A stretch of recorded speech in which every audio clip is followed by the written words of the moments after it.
আসসালামু আলাইকুম রহমতুল্লাহি অবরাকাতু। আপনার মোবাইলে যদি ক্রোম ব্রাউজার থাকে তাহলে ক্রোম ব্রাউজারের একটি সেটিংস এখনই অফ করুন, না হয় পরবর্তীতে আপনাকে বিপদে পড়তে হবে। চলুন তাহলে এই সেটিংসটা কিভাবে বন্ধ করবেন, বন্ধ করলে কি উপকার হবে আপনার, সবাই মিলে শিখে আসি।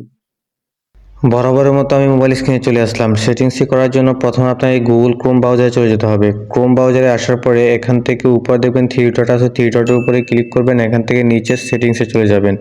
সেটিংসে আসার পরে এখান থেকে সোজা নিচের দিকে চলে যাবেন। নিচের দিকে লেখা আছে সাইট সেটিংস, এখানে চলে যাবেন। এখানে আসার পরে এখান থেকে নিচের দিকে যাবেন। নিচের দিকে এখানে লেখা আছে, দেখতে পাচ্ছেন ইন্টারশিপ অ্যাডস, এখানে ক্লিক করবেন। ক্লিক করার পরে এখানে যে অপশন দেখতে পাচ্ছেন এটি আপনি অফ করে দিবেন। দেখুন আমি এখান থেকে এটা অফ করে দিয়েছি।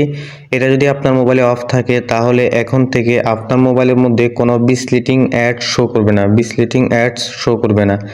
আশা করি খুব সহজে বুঝতে পেরেছেন। ভিডিওটি দেখে যদি আপনার একটু উপকার হয়েছে মনে করেন তাহলে অবশ্যই পাশে থাকবেন, সাপোর্ট দিবেন। দেখা হবে নতুন কোনো ভিডিওতে। আল্লাহ হাফেজ।